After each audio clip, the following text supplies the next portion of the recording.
فلا أقسم بمواقع النجوم وإنه لقسم لو تعلمون عظيم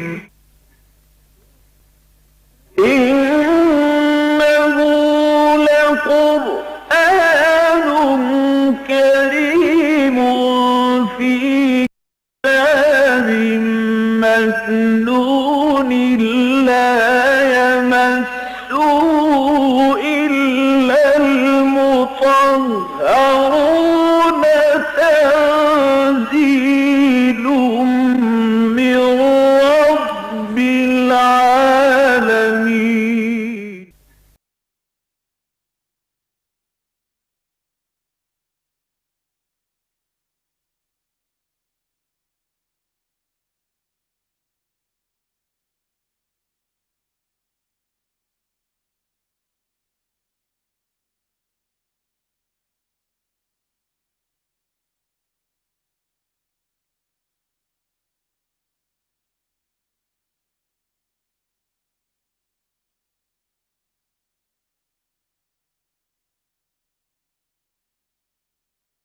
فاعوذ باللہ من الشیطان الرجیم بسم اللہ الرحمن الرحیم یوصیکم اللہ فی اولادکم للذکر مثل حظ الانثیین فإن كن نساء فوق اثنتین فلہن ثلثا ما ترک وإن كانت واحدة فلها النصف ولأبویہ لكل واحد منهما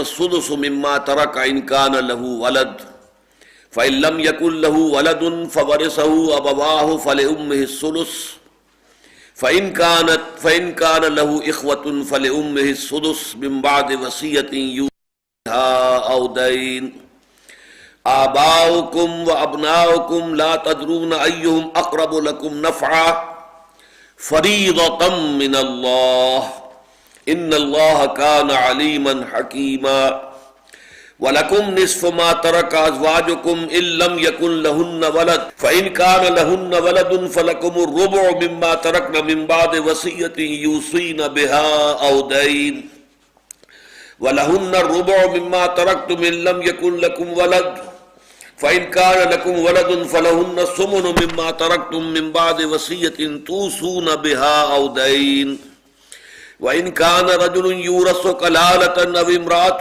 وَلَهُ أَخٌ أَوْ أُخْتٌ فَلِكُلِّ وَاحِدٍ مِّنْهُمَا السُّدُسُ فَإِنْ كَانُوا أَكْثَرَ مِنْ ذَلِكَ فَهُمْ شُرَكَاءُ فِي الثُّلُثِ مِنْ بَعْدِ وَصِيَّةٍ يُوصَى بِهَا أَوْ دَيْنٍ غَيْرَ مُضَارٍّ وَصِيَّةً مِّنَ اللَّهِ وَاللَّهُ عَلِيمٌ حَلِيمٌ تلك حدود اللہ ومن یطع اللہ ورسولہ یدخلہ جنات تجری من تحتها الانہار خالدین فیہا وذلک الفوز العظیم ومن یعص اللہ ورسولہ ویتعد حدودہ یدخلہ نارا خالدا فیہا ولہ عذاب مہین صدق اللہ العظیم رب اشرح لی صدری ویسر لی امری واحلل عقدۃ من لسانی یفقہوا قولی اللہم ربنا الہمنا رشدنا واعذنا من شرور انفسنا اللہم ارنا الحق حقا وارزقنا اتباعہ وارنا الباطل باطلا وارزقنا اجتنابہ آمین یا رب العالمین۔ ابھی ہم نے سورہ نساء کے دوسرے رکوع کی تلاوت کی ہے۔ یہ کل 4 آیات پر مشتمل ہے اور اس میں قرآن مجید میں نہایت ایجاز کے ساتھ، نہایت اختصار اور اجمال کے ساتھ اسلام کا مکمل قانون وراثت آ گیا ہے۔ بلکہ اگر تجزیہ کیا جائے تو ان 4 آیتوں میں سے بھی 2 آخری آیتیں جو ہیں وہ اخروی جزا و سزا سے متعلق ہیں۔ اصلاً جو قانون وراثت ہے صرف 2 آیات میں بیان ہوا ہے۔ ویسے ان میں اگر اضافہ کیا جائے کہ پہلے رکوع کی جو آیت نمبر 7 تھی جس کا ہم مطالعہ کر چکے ہیں، وہ اصل میں اس قانون وراثت کے لیے تمہید کی حیثیت رکھتی ہے، تو اس کو شامل کیا جائے۔ اور دوسرے یہ کہ یہاں پر جو ایک قانون بیان ہوا ہے کلالہ کی وراثت کے بارے میں، اس کے بارے میں چونکہ کچھ اشکالات پیدا ہوئے صحابہ کرام کے مابین اور انہوں نے حضور سے وضاحت طلب کی، تو جو آیت وضاحت پر مشتمل نازل ہوئی ہے وہ اس سورہ مبارکہ کے آخر میں ہے. آج کے درس میں ہم اسے بھی شامل کریں گے تاکہ بات مکمل ہو جائے. اس طرح سے یہ 2 آیتیں اور شامل کر لی جائیں تو پھر وہی تعداد 4 کی بنے گی کہ پورا قانون وراثت اپنی تمہید سمیت کل 4 آیات میں آ گیا ہے. اب میں چاہتا ہوں کہ اس سے پہلے کہ ہم ان آیات کا مطالعہ کریں کہ جن میں کہ آج میں نے ابھی تلاوت کی ہے، وہ پہلی آیت ہم دوبارہ پڑھ لیں، آیت نمبر 7 جو ہے، اس لیے کہ وہ ہے نہایت جامع تمہید. اس میں ارشاد فرمایا گیا تھا للرجال نصیب مما ترک الوالدان والاقربون، مردوں کے لیے بھی حصہ ہے اس سب میں سے کہ جو والدین چھوڑ کر مرے یا بہت قریبی رشتہ دار. وللنساء نصیب مما ترک الوالدان والاقربون، اسی طرح عورتوں کے لیے بھی حصہ ہے اس سب میں سے کہ جو ان کے والدین چھوڑ کر مرے یا ان کے قریبی رشتہ دار. مما قل منہ او کثر، اب یہ 2 چیزیں تاکید کے ساتھ آئی، تاکید کے لیے آئی، چاہے وراثت تھوڑی ہو چاہے زیادہ ہو. نصیبم مفروضہ، اور یہ تمام حصے جو ہیں فرض کیے گئے ہیں، اللہ تعالیٰ کی طرف سے معین ہے، طے شدہ ہے، ان میں کسی کمی بیشی کا اختیار کسی کو حاصل نہیں ہے. اصل میں وراثت کے بارے میں اگر ہم دنیا کے مختلف تہذیبوں کا یا مذاہب کا جائزہ لیں تو 6-7 بڑی بڑی گمراہیاں جو ہیں آپ کو ملیں گی تاریخ انسانی میں. مثلا ایک گمراہی یہ رہی ہے کہ کسی فرد کا چھوڑا ہوا مال جو ہے وہ اس کی اولاد یا اس کے اقربا کی وراثت میں نہیں جائے گا، ان کو نہیں ملے گا، بلکہ وہ تو پوری قوم کی اجتماعی ملکیت ہوگا، گویا کہ حکومت کے قبضے میں آ جائے گا. ایک گمراہی یہ رہی ہے کہ جیسا کہ قبائلی نظام ہوتا ہے تو جو بھی کوئی ترکہ ہے جو وراثت ہے وہ قبیلے کی ملکیت ہوگی، اس پر کسی فرد کا کوئی حق نہیں. ایک یہ شکل رہی ہے اور جو آج بھی ہندوؤں کے اندر موجود ہے بڑی کثیر تعداد کے اندر، کہ جو صرف خلف اکبر ہے، یعنی بڑا بیٹا، بیٹوں میں بھی صرف بڑا بیٹا، سب سے بڑا بیٹا وہ وارث ہوگا.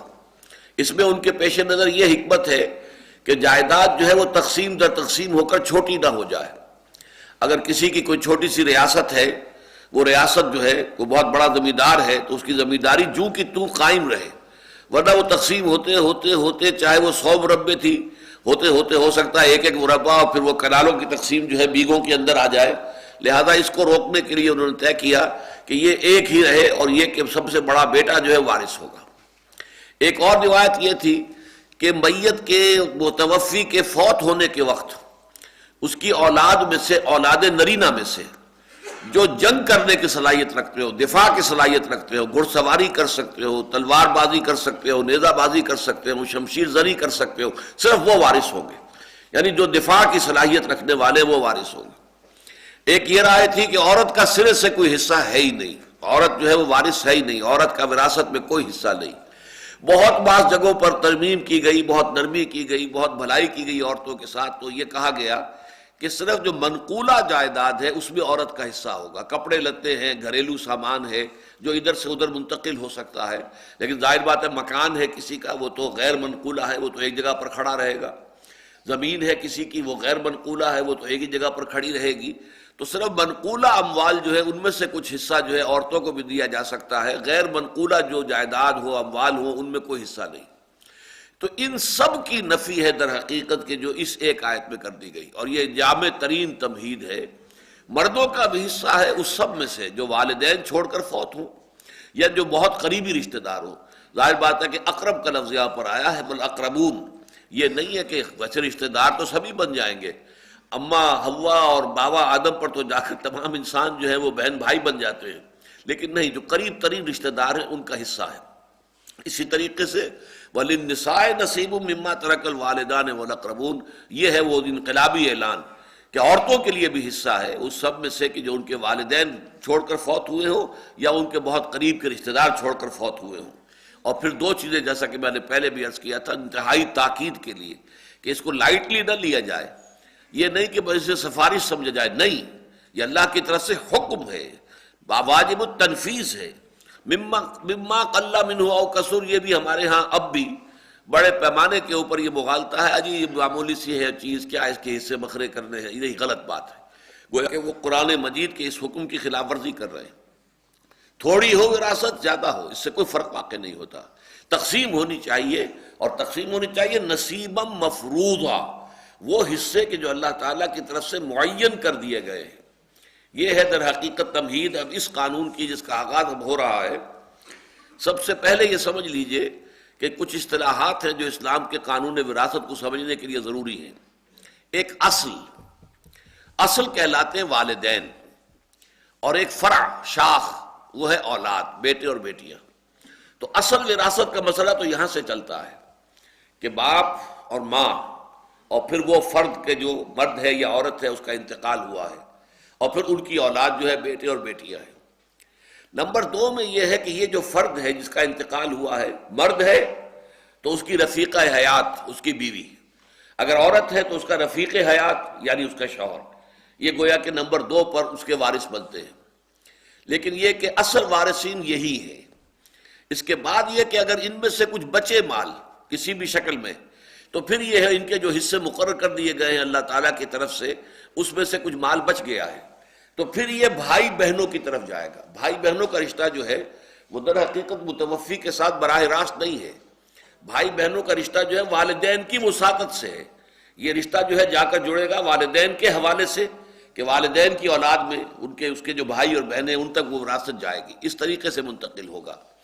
اصل میں صرف باپ نہیں ہے، دادا بھی ہے، پردادا بھی ہے. یہ گویا کہ یہ سب کے سب شمار ہوں گے جو بھی موجود ہوں اگر اس کے اندر. اسی طرح فرع کے اندر بیٹے بھی ہیں، پوتے بھی ہیں، پڑ پوتے بھی ہیں. البتہ یہ کہ اگر ایک موجود ہے، مطلب دادا موجود ہے، تو پڑ دادا کو حصہ نہیں ملے گا. وہ سارا کا سارا حصہ جو ہے وہ جو ہے دادا ہی کو ملے گا، پڑ دادا کو نہیں جائے گا. اسی طریقے سے بیٹا اگر موجود ہے تو پوتے کو کچھ نہیں ملے گا، پوتا محجوب شمار ہوگا. اس لیے کہ جو پہلا حلقہ ہے اس کے اندر ہی وراثت آ گئی ہے اور ختم ہو گئی ہے. تو یہ چند چیزیں ذہن میں رکھیے. اور نمبر 2 اصطلاحات اس کے اندر آتی ہیں کہ بھائی بہن بھی 3 طرح کے ہوتے ہیں عربی زبان میں: عینی، اللاتی یا الاتی، اور اخیافی. ایک بھائی بہن وہ ہے کہ جن میں والد بھی مشترک اور والدہ بھی مشترک، جس کو ہم کہتے ہیں اپنی زبان میں حقیقی بہن بھائی. ایک ہی ماں ہے، ایک ہی والد ہے. لیکن دوسرا وہاں پر ہوتا ہے کہ والد ایک ہے لیکن والدائیں 2 ہیں، علیحدہ علیحدہ 3 ہیں. یہ بھی بہن بھائی ہیں لیکن یہ اللاتی کہلائیں گے یا الاتی. یہ عین کی زیر کے ساتھ ہے، یہ زبر کے ساتھ ہے. یہ بھی بہن بھائی، لیکن عربوں کے ہاں یہ بھی تقریباً حقیقی کہلاتے ہیں. ان میں اور وہ حقیقی بہن بھائی کے جس میں والدین دونوں مشترک ہوں کوئی فرق نہیں.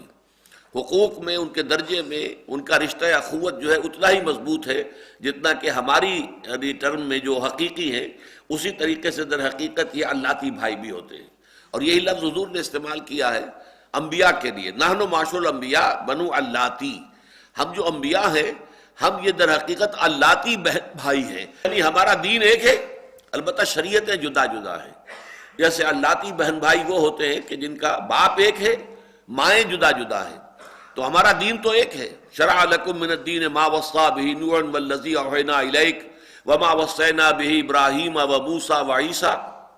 5 کا دین ایک ہے، اگرچہ شریعت موسوی اور ہے، شریعت محمدی اور ہے، شریعتوں کا فرق ہے.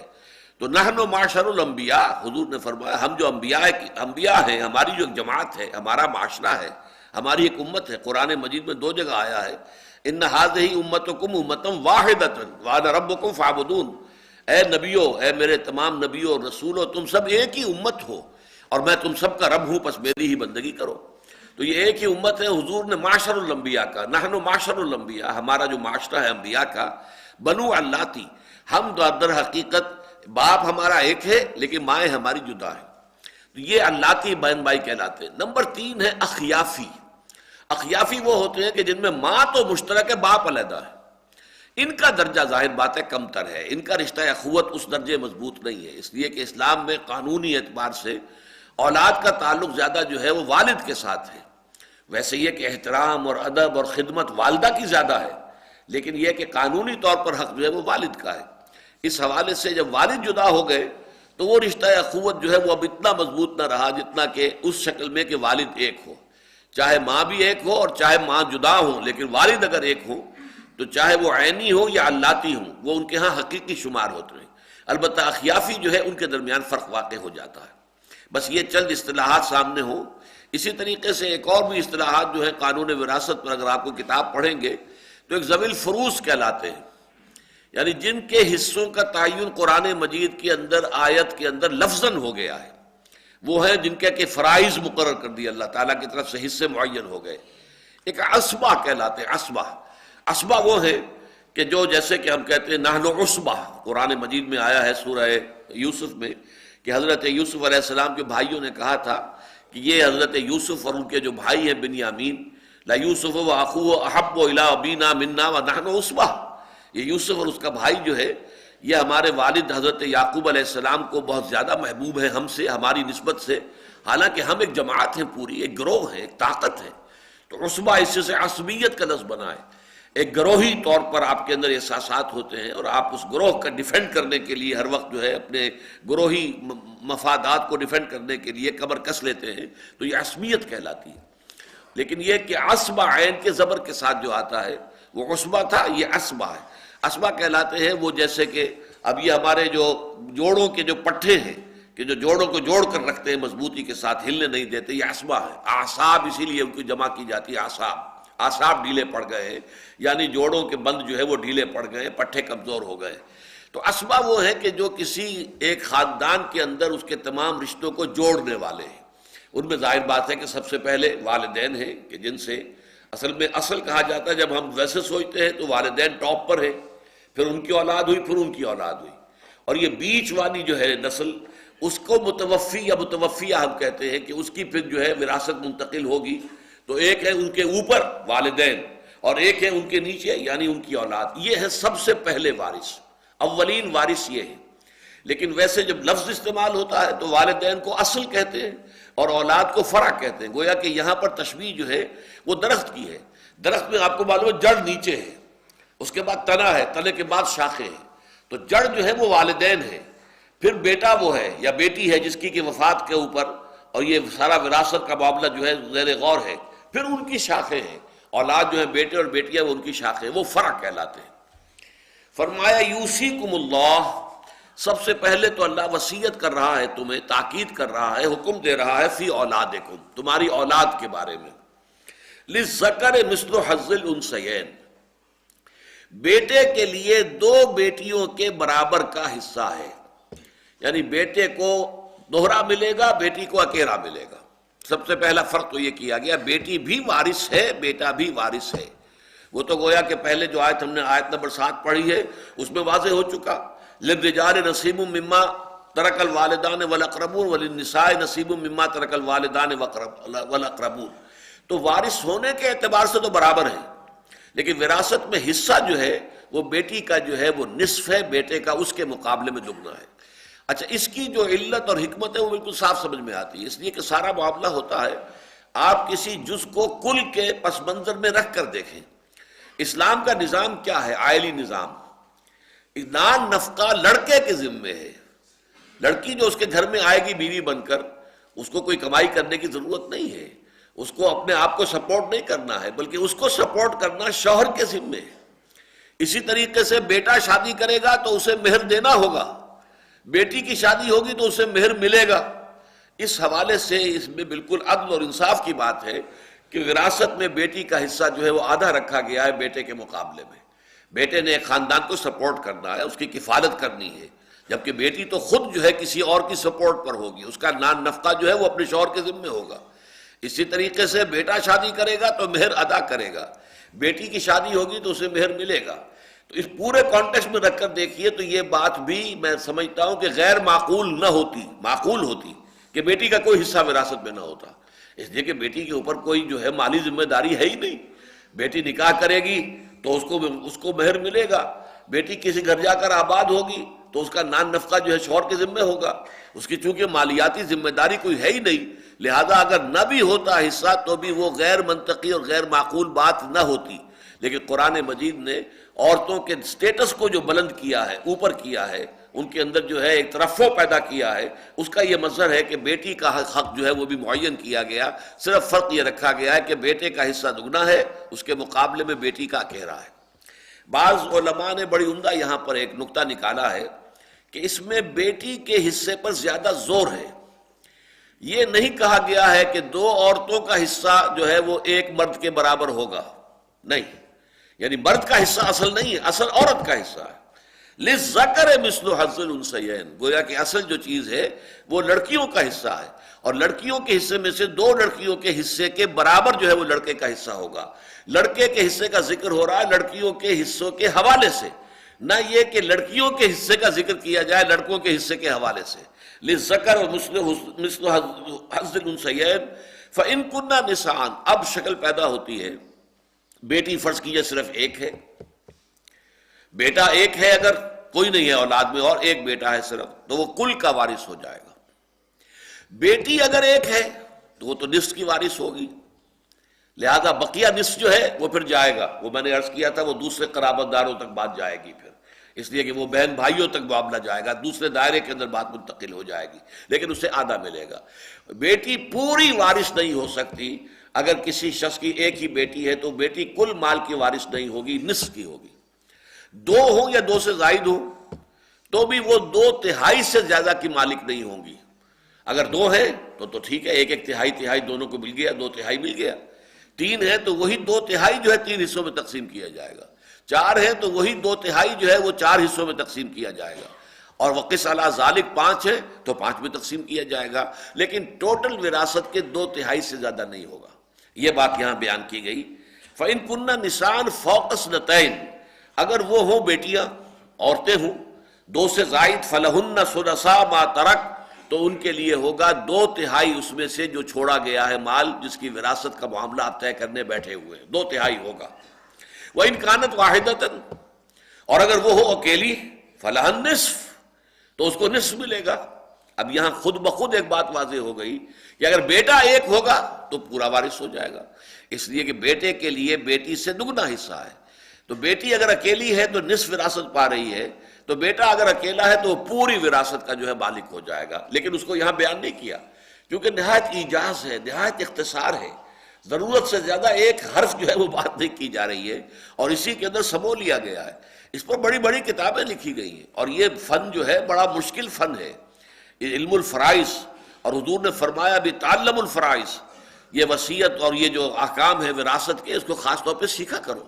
اس میں ہمارے اسپیشلسٹ ہوتے ہیں علماء، ہر عالم دین میں نہیں کر سکتا، اس لیے کہ جب پروپوزیشن آتی ہے کہ ایک شخص فوت ہوا ہے، بیٹا کوئی نہیں ہے، ایک پوتا ہے، بھائی کوئی نہیں ہے، بھتیجا ہے، والد نہیں ہے، دادا ہے، بناؤ اب اس کی وراثت بناؤ۔ اب اس کے اوپر جو حساب کتاب جڑیں گے، مختلف کیٹیگریز کے لوگ جمع ہو گئے، تو یہ آسان کام نہیں ہے، لیکن یہ کہ پوٹینشلی وہ سارا کچھ جو ہے ان 2 آیتوں کے اندر موجود ہے۔ البتہ یہ کہ اس کی تفصیلات میں جائے تو بڑی بڑی موٹی کتابیں لکھی جائیں گی، اور یہ آسان کام نہیں ہے، یہ کافی مشکل کام ہے۔ بہت ہی جو متخصص ہوتے ہیں اس کے، یعنی فقہ کا بھی ہر مفتی جو ہے وہ متخصص نہیں ہوتا کہ وہ فرائض کا علم بھی جانتا ہو، یہ اس کا ایک علیحدہ شعبہ ہے کہ یہ وراثت کے قوانین جو قرآن کے ہیں اور حدیث کے ذریعے سے جو سامنے آتے ہیں، ان کا ایک خاص علم ہے اور بڑا مشکل علم ہے۔ لہذا یہاں پر اس کا ذکر نہیں کیا گیا کہ بیٹا اگر اکیلا ہے تو وہ کل کا وارث ہو جائے گا۔ اچھا، میں نے کہا تھا نا کہ ایک فرع ہے، فرع کا ذکر تو آ گیا، اولاد کا ذکر ہو گیا۔ پہلا اصول یہ کہ بیٹے کا حصہ دگنا ہوگا بیٹی سے۔ نمبر 2 یہ بیٹا اکیلا ہے تو کل کا وارث، بیٹی واحد ہے، اکلوتی ہے، کوئی اور نہ بیٹا ہے نہ بیٹی، تو وہ نصف۔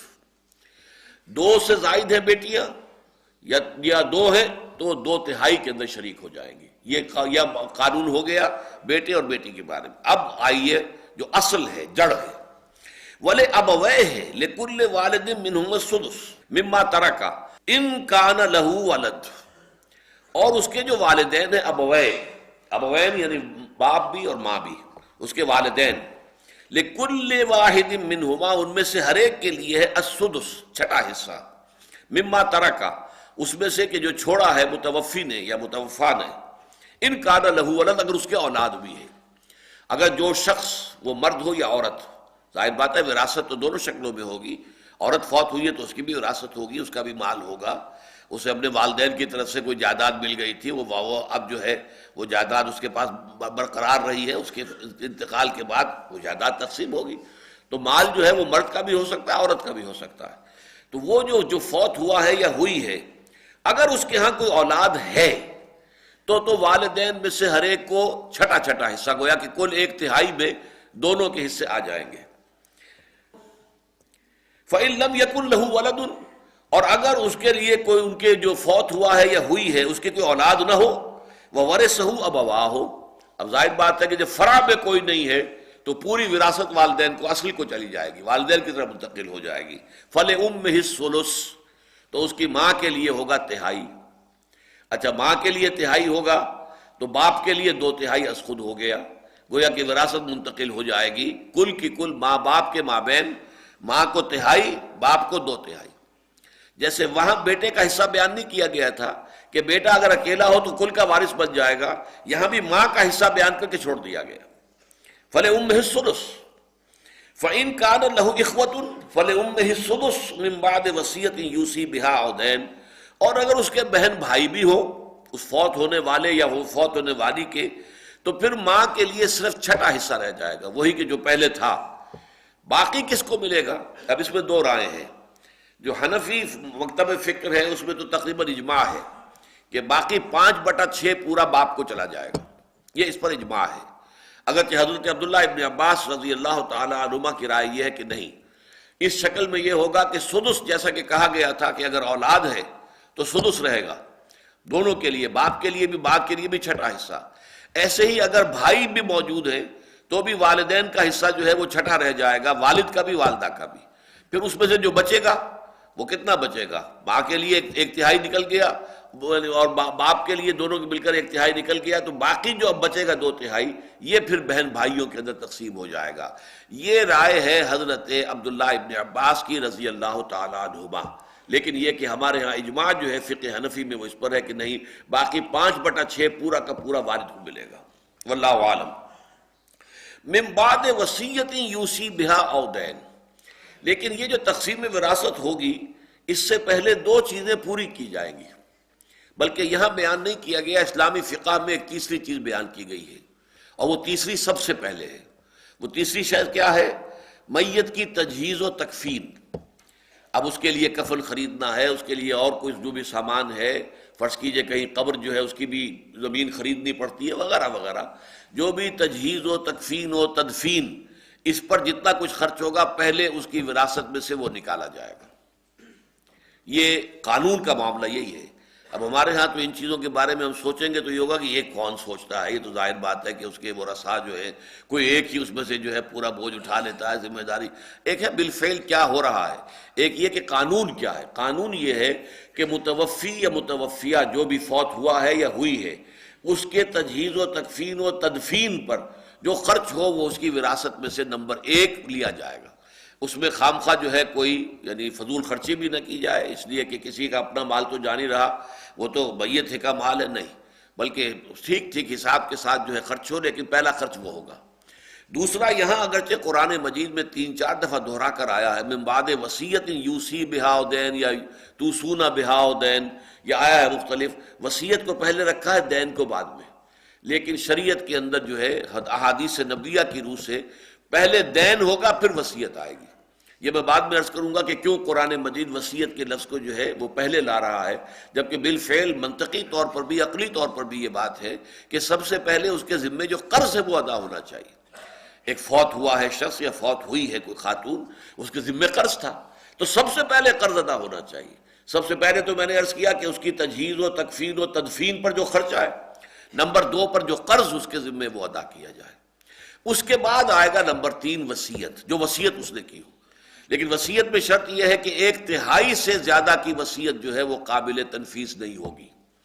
وصیت کا حق دیا گیا صرف 1/3 تک، یہ نہیں ہے کہ آپ اپنی پوری جائیداد وصیت کر دیں۔ آپ کو معلوم ہے ویسٹ میں تو اس کا پورا امکان موجود ہے، کسی کے لیے، کسی فاؤنڈیشن کے لیے، کسی اور ادارے کے لیے اپنی ساری جائیداد وقف کر دی، نہیں، اسلام میں نہیں ہے۔ میکسیمم آپ 1/3 کی حد تک وصیت کر سکتے ہیں۔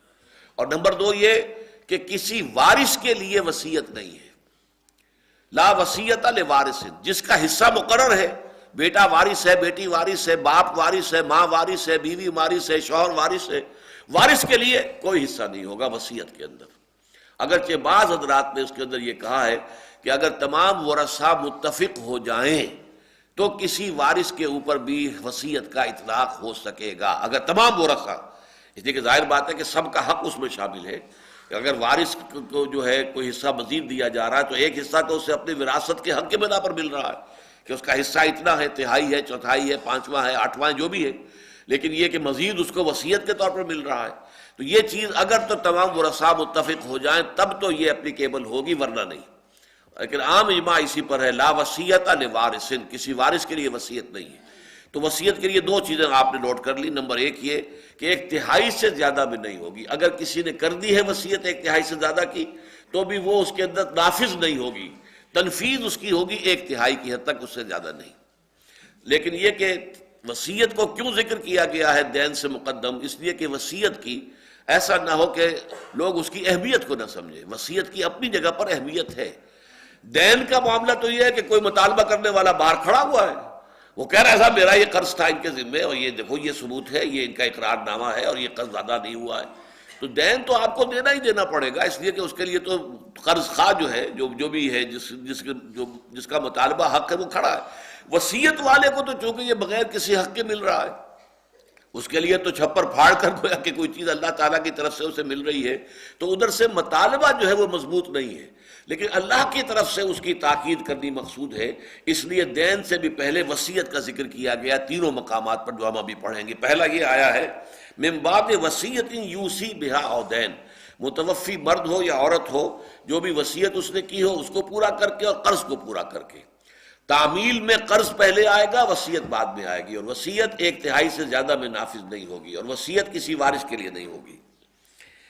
آباؤکم و ابناؤکم لا تدرون ایہم اقرب لکم نفعا، تمہارے آباء و اجداد یا تمہارے بیٹے پوتے، تم نہیں جانتے کہ ان میں سے کون تمہارے لیے زیادہ قریب ہے نفع کے اعتبار سے۔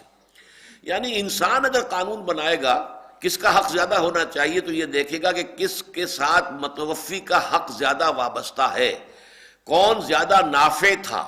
بیٹا زیادہ نافع ہے باپ کے حق میں، اس کی عزت کا، اس کا حفاظت کا وہ گویا کہ وہ محافظ بنتا ہے، اس کا دست و بازو بنتا ہے، اس کے بھاگ دوڑ میں اس کا ساتھی بنتا ہے، لہذا اس کا حصہ زیادہ ہونا چاہیے۔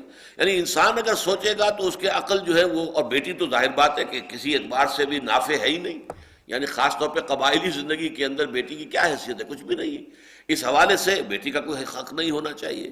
یا والدین اب بوڑھے باڑے ہیں، ان کا کیا معاملہ رہ گیا، ان کی کیا ضرورت ہے اور کیا وہ نفع پہنچا سکتے تھے، لیکن وہ تو نفع جو بھی پہنچانا تھا بچپن میں پہنچا دیا، وہ اپنی جبلت کے تحت انہوں نے بچے کو پالا پوسا، اس کو پروان چڑھایا، لیکن اب تو کوئی نفع وابستہ نہیں ہے، میت کا کوئی نفع وابستہ نہیں تھا والدین سے، بلکہ والدین تو یہ کہا جا سکتا ہے، اگرچہ کہنا نہیں چاہیے، کہ وہ تو ایک طرح کی لائبلٹی ہے، اب بڑھاپے میں ان کو سپورٹ کرنا پڑ رہا ہے۔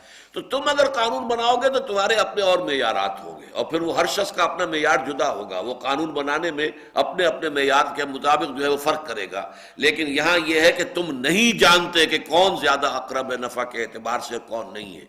یہ بنا ہے ہی نہیں، یہ بنیاد ہے ہی نہیں، یہ اساس ہے ہی نہیں قانون کے لیے، بلکہ فریضۃ من اللہ، یہ تو فریضہ ہے اللہ کی جانب سے، یہ آخری فیصلہ ہے جو اللہ تعالیٰ نے کر دیا ہے، جس میں کہ تمہارے کسی اختیار کو کوئی دخل نہیں، تمہارے کسی فلسفے کو کوئی دخل نہیں، تمہارے کسی قیاس کو کوئی دخل نہیں، یہ نہیں کہ کون نافع زیادہ ہے اس کے حوالے سے اس کا حصہ بڑھایا جائے، کون نافع کم ہے اس کا گھٹا دیا جائے، نہیں، قطعاً نہیں۔ آباؤکم و ابناؤکم لا تدرون ایہم اقرب لکم نفعا فریضۃ من اللہ، اور اس میں مزید زور، ان اللہ کان علیما حکیما، دیکھ لو اللہ علیم ہے اور حکیم ہے۔ پہلی بات تو یہ کہ اس نے جو بھی فیصلہ کیا ہے، جو معین کیے ہیں، وہ علم کی بنیاد پر کیے ہیں اور حکمت کی بنیاد پر کیے ہیں، اس کا علم کامل ہے، اس کی حکمت بالغہ ہے، لہذا اس کا جو بھی فیصلہ ہے جو اس نے طے کیا ہے وہ حکمت بالغہ اور علم کامل کی بنیاد پر ہے۔ دوسرے یہ کہ اگر تم اس کے اندر کچھ پس و پیش کرو گے، کوئی اس کے اندر کمی بیشی کرو گے، کوئی اس میں کرنی جو ہے کہیں ڈنڈی مارو گے، تو جان لو کہ اللہ علیم ہے، اس کے علم سے یہ بات باہر نہیں ہوگی، اس کی جواب دہی تمہیں اللہ کے ہاں کرنی پڑے گی۔ تو میں نے عرض کیا تھا کہ وراثت میں سب سے پہلے تو یہ ہے کہ والدین اور یہ متوفی مرد یا عورت اور پھر ان کی اولاد، اور اس میں چونکہ زیادہ حصہ جو ہے عموماً سمجھا جاتا ہے کہ وراثت تو اولاد کا معاملہ ہے، تو قرآن مجید نے بھی پہلے اولاد کا، فرع کا ذکر کیا ہے کہ للذکر مثل حظ الانثیین، اور اگر صرف ایک بیٹا ہو تو کیا ہوگا، صرف ایک بیٹی ہو تو کیا ہوگا، اور دو سے زیادہ بیٹیاں ہوں، دو ہوں تو کیا ہوگا، یہ سارا قانون آ گیا۔ اس کے بعد آ گیا جو اصل تھی، جڑ، اس کے بارے میں فرما دیا گیا کہ اگر تو جو متوفی یا متوفیہ ہے اس کے اولاد بھی ہے تو والدین میں سے ہر ایک کو چھٹا حصہ، یعنی 1/3 میں دونوں فارغ۔ اگر دوسری یہ کہ اگر اولاد ہے تو والدہ کا تو وہ چھٹا حصہ رہے گا، باقی یہ ہے کہ جو حصہ ہے والد کا اس کے بارے میں اختلاف ہے، جیسا کہ میں نے عرض کیا فقہ حنفی کا اجماع ہے کہ 5 حصے بقیہ جو ہیں 5/6 وہ والد کو چلے جائیں گے۔ عبداللہ ابن عباس ان کی رائے کا میں خاص طور پر اس لیے ذکر کر رہا ہوں کہ انہیں حبر الامہ کہا ہے امت نے، کہ یہ امت کے بہت بڑے عالم ہیں، اور اللہ تعالیٰ اللہ کے رسول صلی اللہ علیہ وسلم نے دعا کی تھی حضرت ابن عباس کے لیے، اللہم فقہہ فی الدین وعلمہ التاویل، اے اللہ اس نوجوان کو دین کا فہم عطا کر، تفقہ عطا کر، اور خاص طور پر قرآن مجید کی تفسیر و تعویل جو ہے اس کا علم جو ہے خصوصیت کے ساتھ عطا کر۔ اس لیے عبداللہ ابن عباس رضی اللہ تعالیٰ عنہما کی رائے کا میں ذکر کر رہا ہوں، ورنہ یہ کہ اجماع جو ہے وہ یہی ہے کہ بقیہ سارے 5 حصے جو ہیں وہ باپ کو جائیں گے۔ اب اس کے بعد آ رہا ہے یہ جو جانبین ہوتے ہیں، شوہر کے لیے بیوی وارث ہے اور بیوی کے لیے شوہر وارث ہے۔ وَلَكُمْ نِصْفُ مَا تَرَكَ أَزْوَاجُكُمْ إِن لَّمْ يَكُن لَّهُنَّ وَلَدٌ، تمہارے لیے آدھا ہوگا اس ترکے میں سے جو تمہاری بیویاں چھوڑ دیں اگر ان کے کوئی اولاد نہ ہو۔ فَإِن كَانَ لَهُنَّ وَلَدٌ، پھر اگر ان کے اولاد ہو فَلَكُمُ الرُّبُعُ مِمَّا تَرَكْنَ مِن بَعْدِ وَصِيَّةٍ يُوصِينَ بِهَا أَوْ دَيْنٍ، تو پھر تمہارے لیے چوتھا حصہ ہوگا۔ یہ متوفی کے بارے میں توجہ دلائی گئی ہے کہ لفظ صحیح نہیں ہے، باقی بات صحیح ہے، لیکن ایک غلط العام ہوتا ہے، اور غلط العام کے بارے میں کہا جاتا ہے فصیح، غلط العام فصیح، اس لیے میں نے 1-2 مرتبہ کہا بھی متوفا، تو عربی قواعد کی روح سے تو اصل میں لفظ جو ہے وہ متوفا بنے گا، جس کو وفات دے دی گئی ہو۔ متوفی تو اللہ ہے کہ جو وفات دیتا ہے، لیکن ہمارے ہاں اردو میں غلط العام کے طور پر جیسے مغوی اور مغویہ، حالانکہ اسے مغوات کہنا چاہیے، لیکن یہ کہ وہ مغویہ کہلاتی ہے۔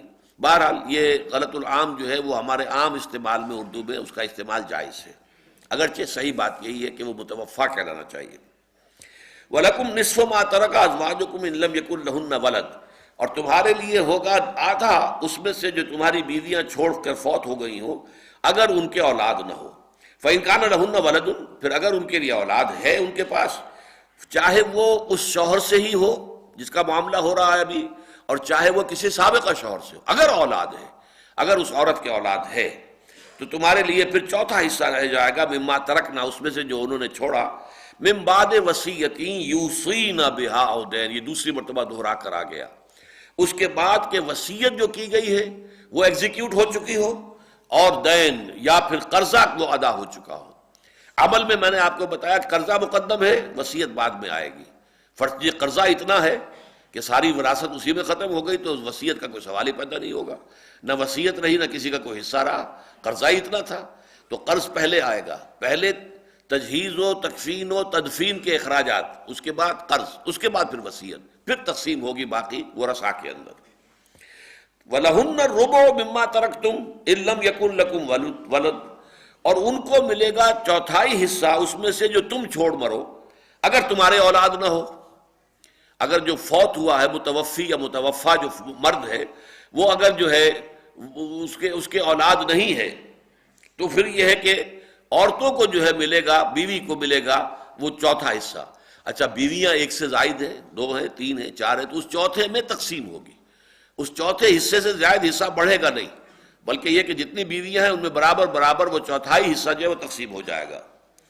فَإِن كَانَ لَكُمْ وَلَدٌ، اور اگر تمہارے اولاد ہے، فوت ہونے والا مرد جو ہے وہ صاحب اولاد ہے، چاہے وہ اس بیوی سے اولاد ہو چاہے کسی اور بیوی سے اولاد ہو، اس کی اولاد ہے، فَلَهُنَّ الثُّمُنُ مِمَّا تَرَكْتُمْ، تو پھر جو تمہارا ترکہ ہے اس میں سے ان کے لیے 8واں حصہ رہ جائے گا، مِن بَعْدِ وَصِيَّةٍ تُوصُونَ بِهَا أَوْ دَيْنٍ، اس وصیت کو پورا کرنے کے بعد جو تم کرو یا اس قرض کے ادا کرنے کے بعد جو تم پر ہو۔ اب یہ جانبین کا جو ایک دوسرے کے ساتھ، شوہر کا بیوی، بیوی کے شوہر کا معاملہ، اس میں فیصلہ کن چیز یہ ہے کہ اگر اولاد ہے، اگر اولاد نہیں ہے تو شوہر کو آدھا مل جائے گا اپنی بیوی کی ترکے میں سے، اگر بیوی کے اولاد ہے تو پھر چوتھا حصہ ملے گا، اگر اولاد نہیں ہے شوہر کے تو بیوی کو اس کے ترکے میں سے چوتھا حصہ مل جائے گا، اگر اولاد ہے شوہر کے جو فوت ہوا ہے تو اس کے ترکے میں سے بیوی کا حصہ 8واں یا بیویوں کا حصہ 8واں رہ جائے گا۔ اب اس کے بعد ایک آخری بات بیان ہو رہی ہے وَإِنْ كَانَ رَجُلٌ يُورَثُ كَلَالَةً أَوْ امْرَأَةٌ، اور اگر جس کی وراثت تقسیم ہو رہی ہو وہ شخص جو ہے مرد ہو یا عورت ہو لیکن وہ کلالہ ہو. کلالہ اسے کہتے ہیں کہ جس کے نہ اصل میں کوئی باقی ہے نہ فرع میں ہے، نہ بیٹا بیٹی نہ ماں باپ، گویا کہ جو اصل وارث تھے وہ اس میں سے بالکل ختم ہو گئے، تو یہ وراثت کہاں جائے گی؟ اب یہ بہن بھائیوں کو منتقل ہوگی. فرمایا وَلَهُ أَخٌ أَوْ أُخْتٌ، اور اگر ان کے ہو کوئی ایک بھائی یا ایک بہن، فَلِكُلِّ وَاحِدٍ مِّنْهُمَا السُّدُسُ، تو ان میں سے ہر ایک کے لیے چھٹا حصہ ہوگا. بہن ہے ایک، چھٹا حصہ، بھائی ہے ایک، چھٹا حصہ. فَإِنْ كَانُوا أَكْثَرَ مِنْ ذَلِكَ، اگر زیادہ ہو، کئی بہن بھائی ہو، فَهُمْ شُرَكَاءُ فِي الثُّلُثِ، پھر وہ ایک تہائی کے اندر شریک ہو جائیں گے. یہ قانون ہے کلالہ کا، لیکن اس میں اشکال پیدا ہو گیا تھا. یہ کون سے بہن بھائیوں کا ذکر ہو رہا ہے؟ یہ عینی ہیں، اللاتی ہیں، اخیافی ہیں. اصل میں قرآن مجید نے چونکہ عینی اور اللاتی بہن بھائیوں کو تو اولاد پر قیاس کیا، یہ تو اولاد ہی کی طرح ہوتے ہیں، بالکل اسی طریقے سے کہ اگر اولاد میں سے بھائی ایک ہے، اگر ایک ہی ہے تو جیسے بیٹا ایک ہی ہے اکلوتا تو جو وہ کل وراثت کا مالک ہو جاتا ہے، تو بھائی بھی اگر اکلوتا ہے، اکیلا ہے، وہ کل وراثت کا مالک ہو جائے گا. بہن عینی ہو یا اللاتی ہو، اگر وہ ایک ہی ہے تو نصف وراثت مل جائے گی. اس کے لیے یہ ہے کہ وہ دو یا دو سے زائد ہے تو دو تہائی ہوں گے. یہ ہے اس کے لیے کہ جو اللاتی ہو اور عینی ہو. یہ میں پہلے تفصیل بیان کر چکا ہوں، جو لوگ بعد میں آئے ہیں. عینی بہن بھائی وہ ہیں جن میں والد بھی ایک ہی ہے، ماں بھی ایک ہی ہے، والد اور والدہ دونوں مشترک ہو تو یہ عینی کہلاتے ہیں عربی اصطلاح کے اندر. اور اگر باپ ایک ہے اور مائیں جدا ہیں تو یہ اللاتی یا اللاتی کہلاتے ہیں. اور قرآن مجید کی روح سے اور عربوں کے دستور کی روح سے یہ دونوں بالکل مساوی ہیں. ان کا رشتہ اخوت جو ہے برابر مضبوط ہے ایک دوسرے کے ساتھ. لیکن تیسرے بہن بھائی وہ ہوتے ہیں کہ باپ جدا ہے، ماں ایک ہے. ایک خاتون نے ایک مرد سے شادی کی تھی، اس سے کچھ اولاد بھی ہوئی، وہ مرد فوت ہو گیا، پھر وہ دوسرے مرد سے اس نے شادی کی، اس سے بھی اولاد ہوئی، تو ماں تو ایک ہے، باپ جدا ہیں. یہ اخیافی کہلاتے ہیں. تو اصل میں یہاں پہ اخیافی کا حصہ بیان کیا گیا تھا، اور عینی اور اللاتی کو اللہ تعالیٰ نے چھوڑ دیا تھا کہ اس کو قیاس کر لیں گے مسلمان از خود. لیکن اس پر اشکال پیدا ہوا. آپ پہلے اس آیت کو پورا کر لیں. وَإِنْ كَانَ رَجُلٌ يُورَثُ كَلَالَةً أَوْ امْرَأَةٌ، اگر کوئی مرد یا عورت اس کی وراثت تقسیم ہو رہی ہو اس حال میں کہ اس کے نہ بیٹا بیٹی ہو اور نہ ہی والدین میں سے کوئی زندہ ہو. وَلَهُ أَخٌ أَوْ أُخْتٌ، اور اس کے ایک بھائی ہو یا ایک بہن ہو. فَلِكُلٍّ، اور یہ بھائی اور بہن کون؟ اخیافی، کہ جو صرف ماں جائے ہیں، باپ ان کے علیحدہ ہیں. فَلِكُلِّ وَاحِدٍ مِّنْهُمَا السُّدُسُ، ان میں سے ہر ایک کو وہ ایک چھٹا حصہ ملے گا. فَإِنْ كَانُوا أَكْثَرَ مِنْ ذَلِكَ، اگر اس سے زیادہ ہیں، فَهُمْ شُرَكَاءُ فِي الثُّلُثِ، تو پھر وہ ثلث کے اندر ایک تہائی میں شریک ہو جائیں گے، برابر برابر. مِن بَعْدِ وَصِيَّةٍ يُوصَىٰ بِهَا أَوْ دَيْنٍ، اس کے بعد کہ وصیت جو وصیت کی گئی ہو وہ ایگزیکیوٹ ہو جائے، اس کی تعمیل ہو جائے، تنفیذ ہو جائے. او دین، یا قرض کہ جو اس کے ذمے ہو متوفی یا متوفیہ کے، وہ ادا کر دیا جائے.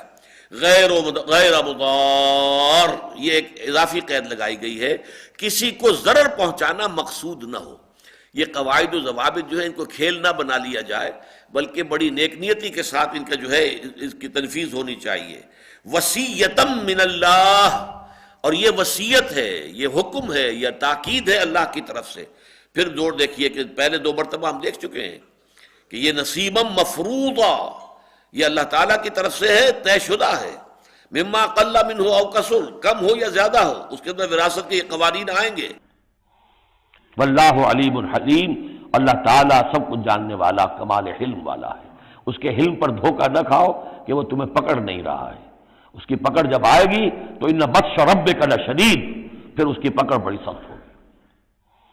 تلک حدود اللہ، یہ اللہ کے حدود ہیں. ومن یطع اللہ ورسولہ یدخلہ جنات تجری من تحتہا الانہار، جو اللہ اور اس کے رسول کی اطاعت کرے گا وہ داخل کرے گا انہیں ان باغات میں جن کے دامن میں ندیاں بہتی ہوں گی. خالدین فیہا، وہ اس میں ہمیشہ ہمیش رہیں گے. وذالک الفوز العظیم، اور یقیناً یہی بہت بڑی کامیابی ہے. ومن یعص اللہ ورسولہ ویتعدی حدودہ، اور جو بھی اللہ تعالیٰ کی نافرمانی کرتا ہے اور اس کے رسول کی نافرمانی کرتا ہے، وَيَتَعَدَّى حُدُودَهُ، اب تِلْکَ حدود اللہ کے بعد فرما رہے ہیں یہ اللہ کی حدود ہیں. وَيَتَعَدَّى حُدُودَهُ، جو بھی اس کی حدود سے تجاوز کرے گا، اعتداء کرے گا، آگے بڑھے گا، پامال کرے گا حدود اللہ کو، يُدْخِلْهُ نَارًا خَالِدًا فِيهَا، وہ انہیں داخل کرے گا آگ میں جس میں وہ ہمیشہ ہمیشہ رہیں گے. وَلَهُ عَذَابٌ مُّهِینٌ، اور ان کے لیے زبردست اور بہت ہی اہانت آمیز رسوا کن عذاب ہے. میں نے عرض کیا تھا کہ 4 آیتوں میں سے 2 تو جو ثواب و عذاب ہے اس کے اوپر مشتمل ہے. اگر ان احکام پر عمل کرو گے تو اللہ تعالیٰ کی طرف سے ثواب ہے، بدلہ ہے، اجر ہے، اللہ تعالیٰ کی طرف سے مغفرت ہے، جنت میں داخلہ ہے. اور اگر تم نے ان کی خلاف ورزی کی تو جان لو کہ پکڑ ہوگی اور بہت سخت ہوگی، اور اس کی تحدید جو ہے اتنی کہ اس کے لیے آگ میں رہنا، خالدن فیہا، ہمیشہ ہمیشہ رہنا اس کے اندر. یہ گویا کہ شدید ترین کفر جو ہے یہ اس کی سزا ہے جو کہی جا رہی ہے. یدخل نارن خالدن فیہا، اس کو داخل کرے گا آگ میں اس میں ہمیشہ رہنے کے لیے. وَلَهُ عَذَابٌ مُّهِینٌ، اور وہ ہے اس کے لیے ہے دردناک عذاب. اب نوٹ کر لیجئے اس کا جو آخری آیت آئی ہے سورہ نساء کی، وہ اسی ضمن میں مزید وضاحت طلب کی گئی. یہ آخری آیت ہے، آیت نمبر 176. یستفتونک، اے نبی یہ آپ سے استفتاء کر رہے ہیں. استفتاء کہتے ہیں فتویٰ طلب کرنا، کوئی فیصلہ مانگنا، کسی چیز کی وضاحت چاہنا. یستفتونک، یہ آپ سے فتویٰ، یہ پہلے بھی آ چکا ہے آیت نمبر 127 سے لے کے 130 تک، کہ وہ جو عورتوں کے معاملے میں آیا تھا کہ 2 اور 3 اور 4 تک نکاح کر سکتے ہو، لیکن یہ کہ ان کے مابین عدل ضروری ہے، اور اگر تمہیں اندیشہ ہو کہ عدل نہیں کر سکو گے تو پھر ایک پر اکتفا کرو. تو اس کے ضمن میں مزید جو پھر استدراک تھا، پھر جو وضاحت مزید کی گئی، وہ تفصیل سے 4 آیتوں میں سورہ نساء کی ہی آیت نمبر 127، 28، 29 اور 130، ان 4 آیتیں وہ ہم نے ساتھ ہی پڑھی تھی ان آیتوں، دونوں آیتوں کے ساتھ. بالکل وہی معاملہ یہاں بھی ہے کہ 4 آیتیں ہم نے پڑھی ہیں آج جو سورہ نساء کے دوسرے رکوع جن پر مشتمل ہے، لیکن یہ کہ اس میں ایک چیز کی وضاحت جو ہے وہ اس آخری آیت میں آ رہی ہے. یستفتونک، اے نبی یہ آپ سے فتویٰ طلب کر رہے ہیں، وضاحت طلب کر رہے ہیں. قل اللہ یفتیکم فی الکلالہ، کہیے اللہ تعالیٰ فتویٰ دیتا ہے تمہیں، وضاحت کر رہا ہے، بات جو ہے کھول کر بیان کر رہا ہے کلالہ کے بارے میں. ان امرؤ ہلک لیس لہ ولد، اگر کوئی شخص اگر وہ فوت ہو جائے، اس کے کوئی اولاد نہ ہو، وَلَهُ أُخْتٌ فَلَهَا نِصْفُ مَا تَرَكَ، اس کے ایک ہی بہن ہو تو اسے نصف ملے گا اس میں سے جو اس نے چھوڑا ہے. یعنی اگر وہ عینی بہن ہے یا اللاتی بہن ہے، باپ ایک ہونا چاہیے دونوں شکلوں میں، پھر وہ بالکل بیٹی کے مانند ہو جائے گی. بیٹی کا ہم پڑھ چکے ہیں، بیٹی اگر ایک ہے، تنہا ہے، اکلوتی بیٹی ہے تو اسے نصف ملے گا. بیٹا اگر تنہا ہے، اکیلا ہے تو اس کو پورا ملتا ہے. اس طرح بھائی اگر اکلوتا ہے، اکیلا ہے، اسے پورا مل جائے گا. فرمایا وَلَهُ أُخْتٌ فَلَهَا نِصْفُ مَا تَرَكَ وَهُوَ يَرِثُهَا إِن لَّمْ يَكُن لَّهَا وَلَدٌ، اور اگر عورت ہے جو فوت ہوئی ہے لا ولد، وہ کلالہ ہے، اس کی کوئی اولاد نہیں تھی، اور اس کا بھائی ایک ہی ہے، وہ بھائی جو ہے اکلوتا ہے، تو وہ پوری کی پوری وراثت کا وارث ہو جائے گا.